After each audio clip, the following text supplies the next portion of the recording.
Monday, the 1st of August, 2023.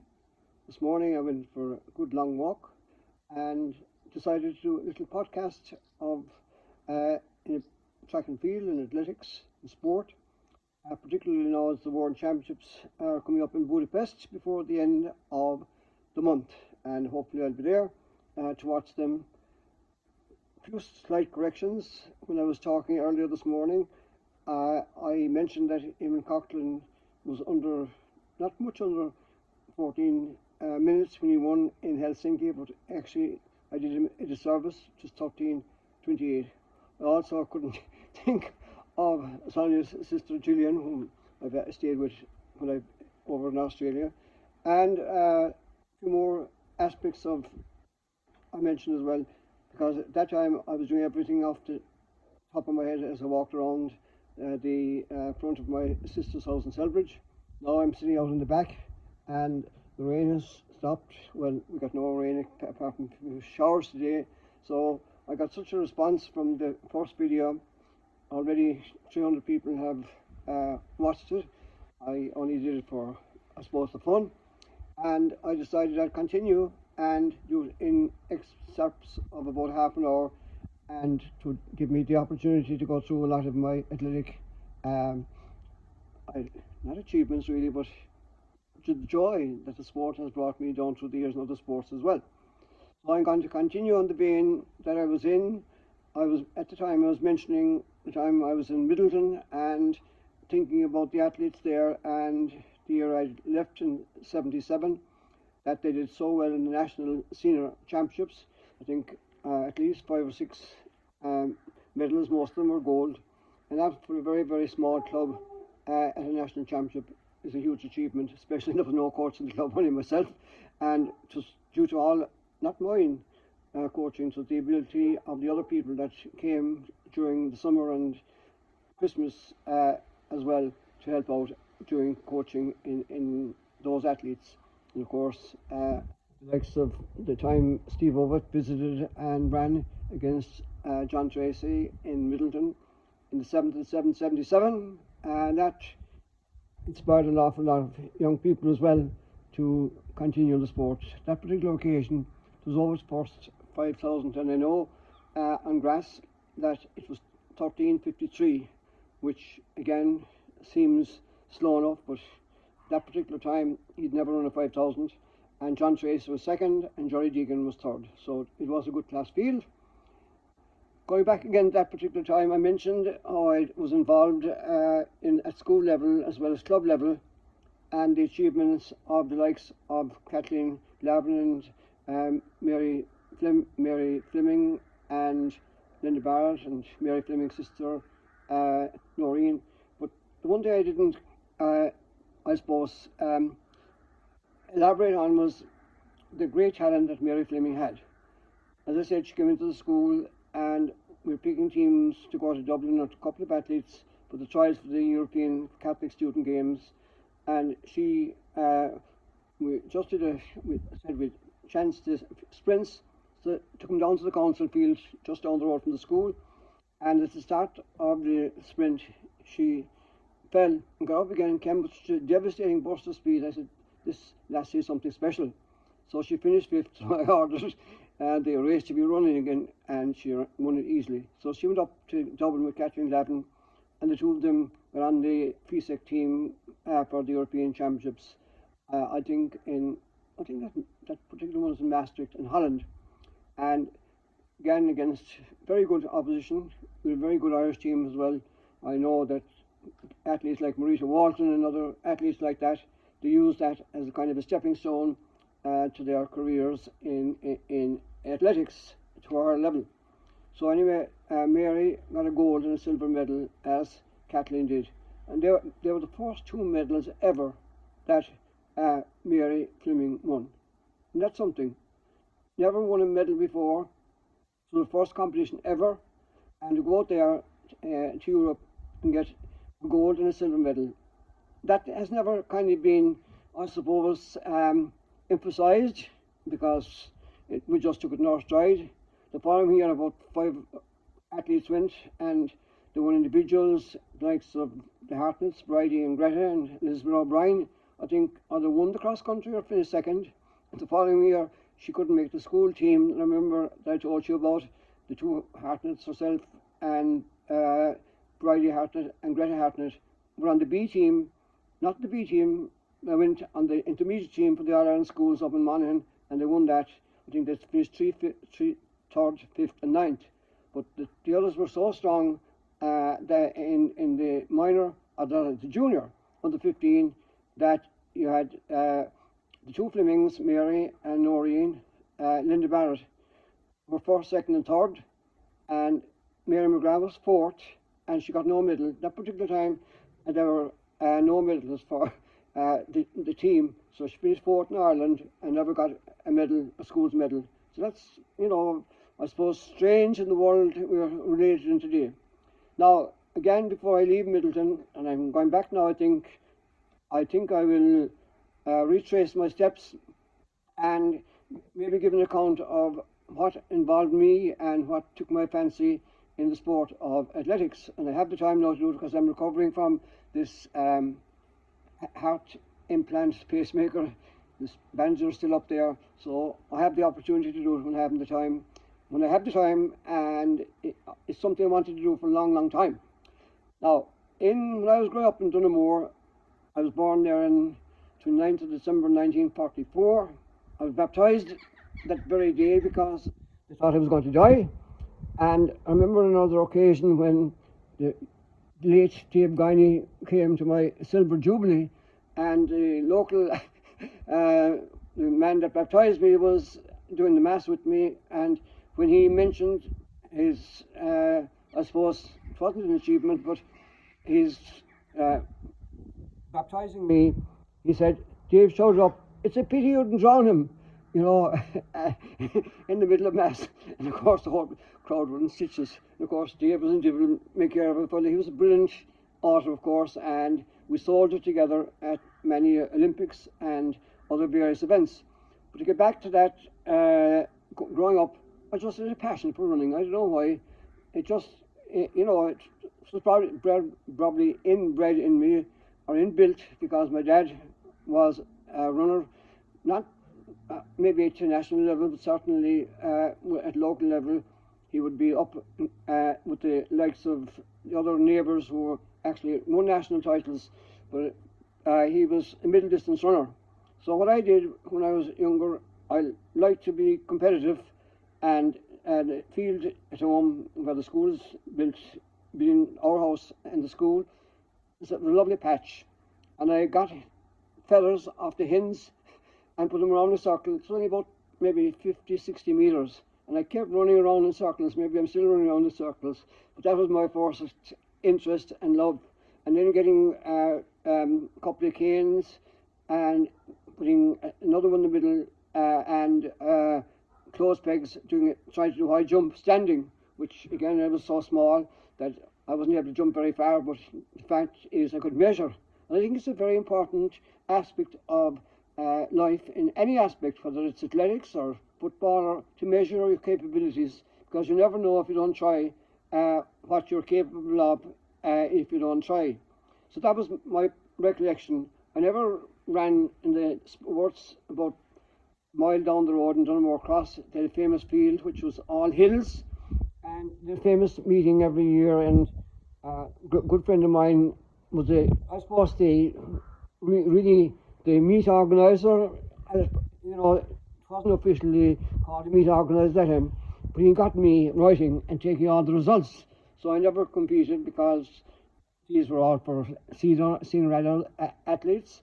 And what was very, very striking was the cycling. I remember Frank O'Sullivan from the Christies and the crowd that came down from Dublin, the Blarney crowd, the Ballymore crowd, all those cyclists. Cycling was brilliant that time.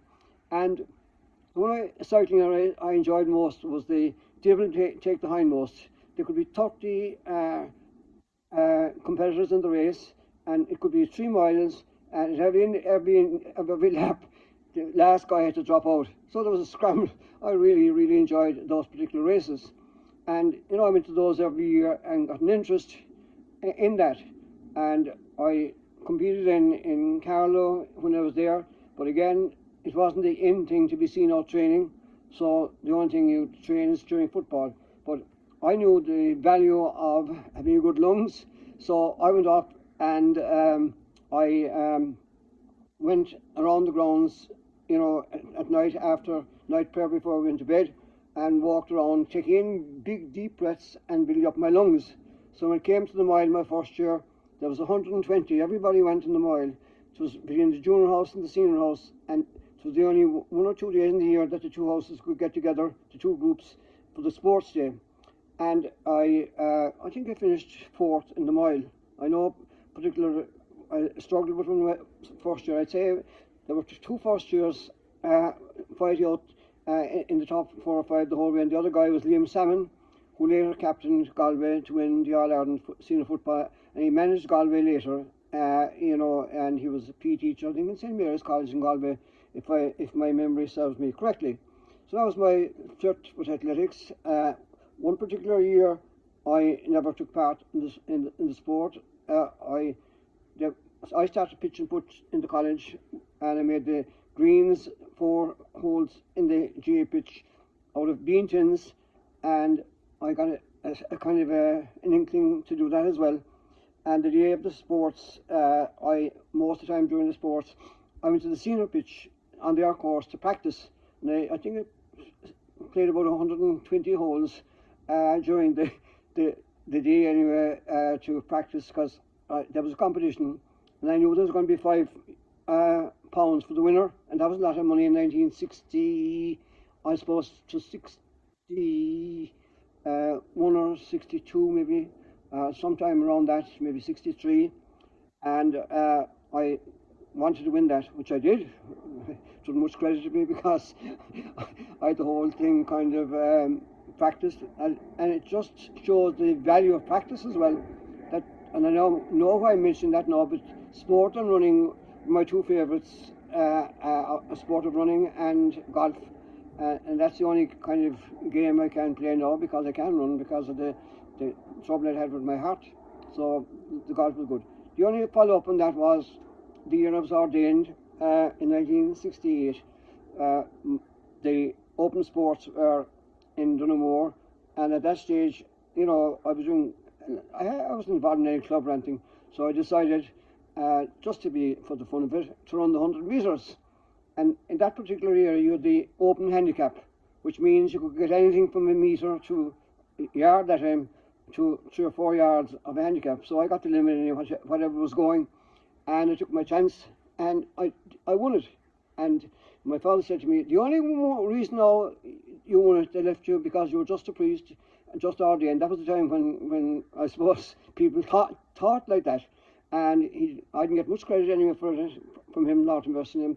And I remember John Hunter from Leeville was second, and he took up a scholarship later, and I think he almost made the Olympics in the 800 metres. But I never gave myself that opportunity to reach that level, and had no ambitions of it either, because obviously, they were way beyond our thoughts and our dreams, but it worked out for other people later, and that's a different story. So then I was over in Wales for a year and a half after ordination. There was no place for me in Ireland, so I went back. And I came back in 1970, in January 1970, and I was appointed to Middleton. And at that stage, after coming back, when I was in Wales, I had no sport or anything, so busy. And the parish was huge, and I was kind of very, very serious about my ministry, and I did everything, that was to be done to help people, which again was my calling. So I had to get fit. I was, I think, 11 and a half, maybe 12 stone weight. I had done very little exercise. I said, this isn't right.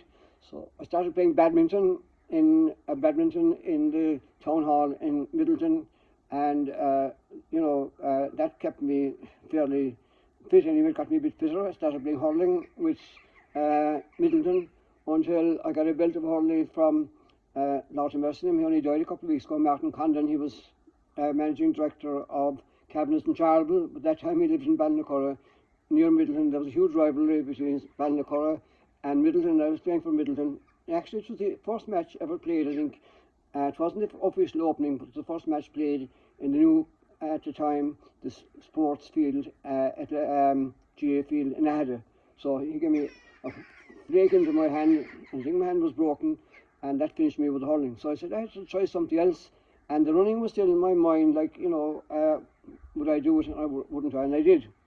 And I was chaplain, as I said earlier, in the other interview, to the presentation nuns in Middleton, and one of the priests, Father Brown, was home on holidays from Australia, and I was teaching all during the year, but during the summer I had nothing to do, and he said after Mass, would you like to come fishing?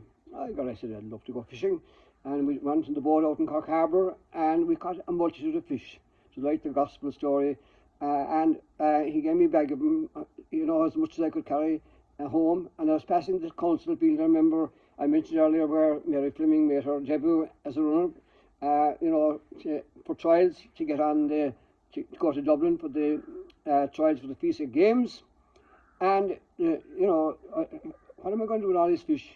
Because the housekeeper was there, and there was a Father John Murphy who was a curate in Dunamore when I was growing up, and he went to Peru before I went to the seminary, and he was home from my ordination, and we were in the same house, and he died very, very young. Minor operation for gallstones went wrong, and I was in the house with him when he died. And I just mentioned that in passing because I think I've never recorded it before publicly. He often came back for his dinner, and he had no shoes. I said, where are your shoes? I knew where they were. He'd given them away to somebody who had no shoes. And he was a pure saint, and I remember, fantastic for seeing. He was a native of Dromina, where I later ministered as a curate, and the night he died, you could hear singing coming to church. I heard it, and I was kind of petrified, because then at that stage I was in the house on my own across the road from the church, and everybody heard it as well, the singing, and yet the church was locked. So that's rather strange, and as I said, I've never mentioned that fact before. But anyway, I was passing the council field, and there was about 30 kids around. I said, going to have to be a great idea now to have a few races with the fish. And there were so many there that I think I'd nearly enough for every one of them anyway. And they all ran, and they were delighted to get the fish.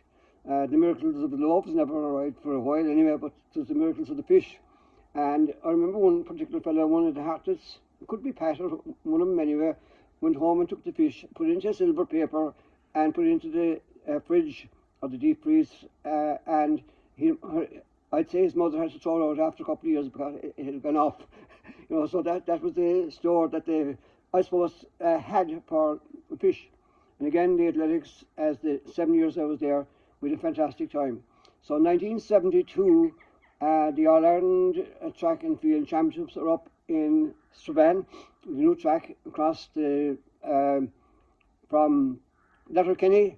And I said to my parish priest, who was my president when I was in St. Coleman's College, for my would he, could we book Letterkenny and stay there, and could I get off for 10 days with these 40 athletes and bring them in a bus up there, stay in the colleges and compete, and give them a good time. At that stage, I was mindful of the importance of travel as well.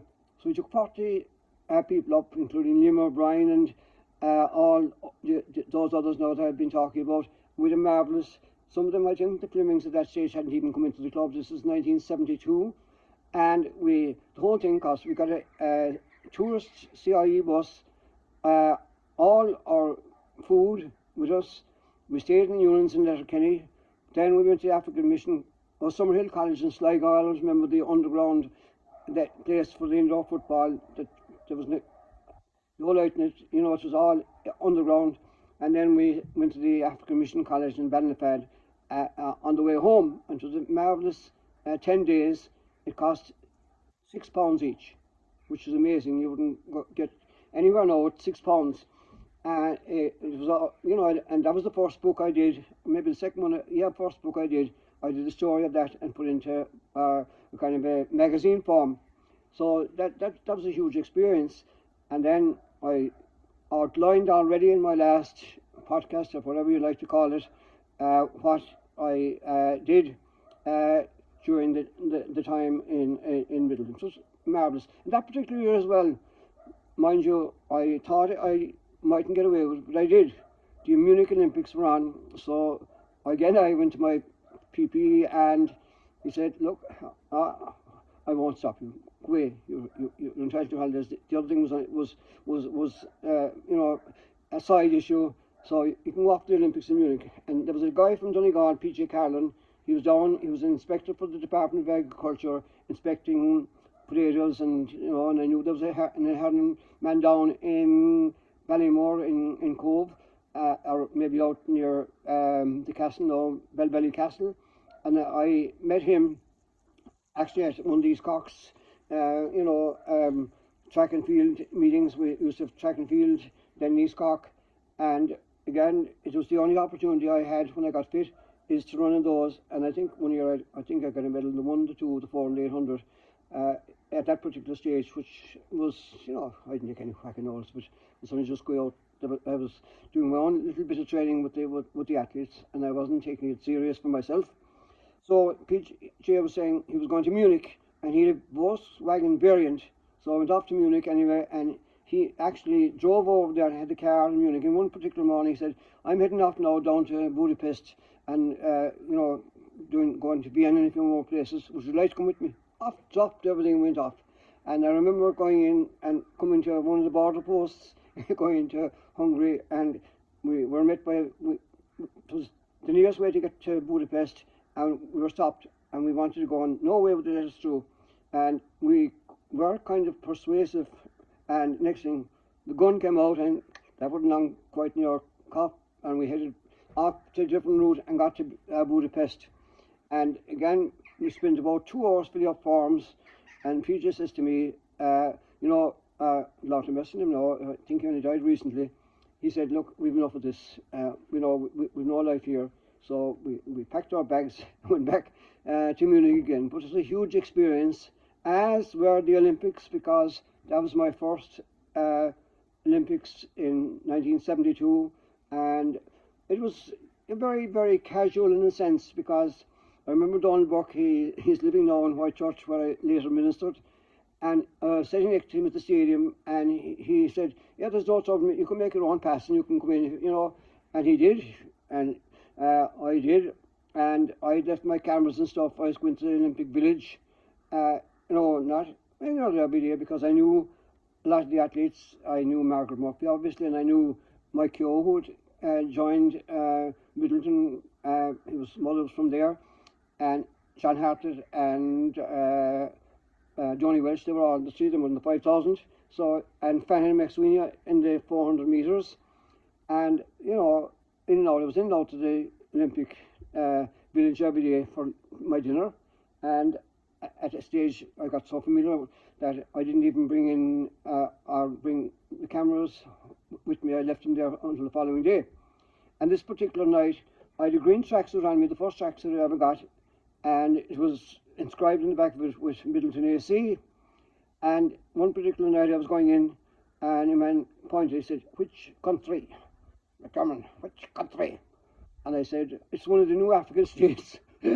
So I presumed he didn't understand English, and he left me off anyway.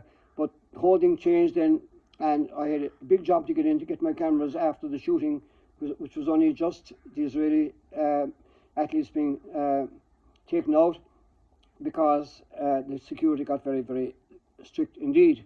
So that was something, that is firmly etched in my mind as well. And the commemoration ceremony was, I suppose, very not worrying, it was very, very traumatic.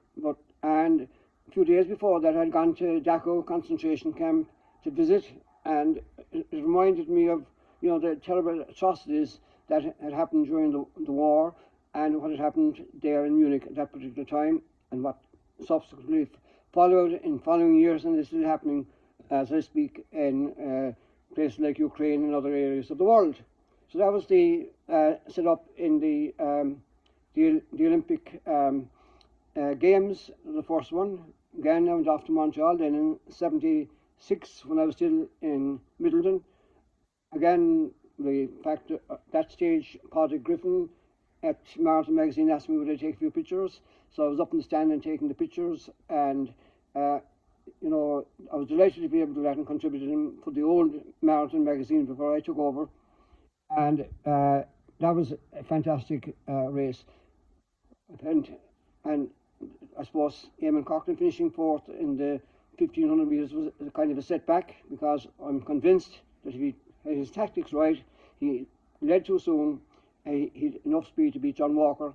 And a few years later, when I had the track built in Tullylease, he reversed the result with John Walker and the track in Tullylease, and one of the, I suppose, the 100 sub-4 minute miles that John Walker had won. And I'll come to that later when I'll be talking about Tullylease. There was a kind of a query about that as well. So my favourite race, and my favourite race still of all time, and it's very, very difficult to pick your favourite race or the most competitive race, and it was the 5,000 metres, where you had Byrne was challenged, I'd say, by 4 athletes, by Dix, Cracks, and the German, and in the last lap, and the other Lasse Byrne was challenged. I'd seen him in Munich, and I think he fell in the 10,000, the 10 to 5, I think it was the 10,000 he fell in Munich and got up and broke either the Olympic or the world record. Again, I'm speaking off the top of my head, but Cracks and Dixon and I'm not sure was it Wellman, the three of them attacked him and he held off every one of them. And it's worth watching on YouTube, that particular race, because to me that epitomised running. A lot of people were giving out about Byrne, about blood doping and all that, but he still had to run, he still had to train. And I would compare to what happened subsequently, I wouldn't have major issues with that in relation to you know, blood, because he was still running with his own blood, and I presume it wasn't contaminated, because if it was, he wouldn't have achieved the success he did achieve. But again, I leave that because it's a dodgy subject, and I don't want to be misquoted. But I've quoted what I've said now anyway, whether it's right or wrong, but that's my opinion. And that kind of, you know, brought me to my second Olympics, 76, and then in 77, it was time for another trip. So Father Dennis O'Connell, a native of Milford Parish in North Cork, where in the same parish as the parish that Tullylease is in, the same parish, and he invited me over with a team of athletes to Colesime Athletic Club in Scotland, in Glasgow, near Glasgow, for a dual meet. And that particular time we were fairly strong. Now the Milford, you know, it had a great athletic tradition, which I found out when I went there after. In actual fact, Sarah Healy, who was won silver and won after Sofia in the European Under-23 and won the Nationals on Sunday in Santry, which I missed out because of my being not allowed to go because of check out in case I get pneumonia or something. And her mother comes from Milford, you know, native. Too many people wouldn't know that, but I'm just mentioning that in passing. So we took all these athletes again, and there was a guy in Middleton, when Carricktool, and I kind of got friendly with him. Like myself, he could be a bit of a chancer at times, so I said, any chance you get a sponsor to go over to Scotland? And he went down to Callercoes and he got the bus sponsored. So we loaded up the bus in Middleton, up to Dublin, across on the ferry and up to Scotland, and we had a great meet there. In fact, it was the part of the Highland Games, and Eamon Coughlin was there to run a mile, and I met Brendan Foster's coach there, Stan Long, and he gave me a great lot of advice, which I passed on. Liam O'Brien was particularly gifted runner, and that particular year he got on the Irish team in the schools international. And on the way home, he said, we were all giving each other cards and this. He said, Liam says to me, I'll give you my jersey that I wore for my first international, which I still have, you know, and I also have his one that he wore in the Olympics in Los Angeles in '82 when he went to this, or in '84 when he went to the semi-final of the steeplechase. So I think that's a very, very important, to acknowledge their thoughtfulness, because sometimes we don't, maybe in the modern world we're living in, we don't get the same thoughtfulness to our athletes, and particularly for their coaches. So that was a great meet, and genuinely the result was a draw. I still have the pictures, and I remember there were two Australians there, Beth Neal, who had got a bronze medal, and I think the 400 metres, and Raylene Boyle, who either got a gold or a silver, and she got 3 Olympic medals, I think, in the 400 metres, and she ran, and at that particular time, that year, Mary Fleming had won the national 400, and I think, as I said earlier, in the last post, I think, 55.7 or 55.9. So I threw her in, and she gave a good account of herself. Obviously, the two Australians were first and second, and she was third. So that was a fantastic trip.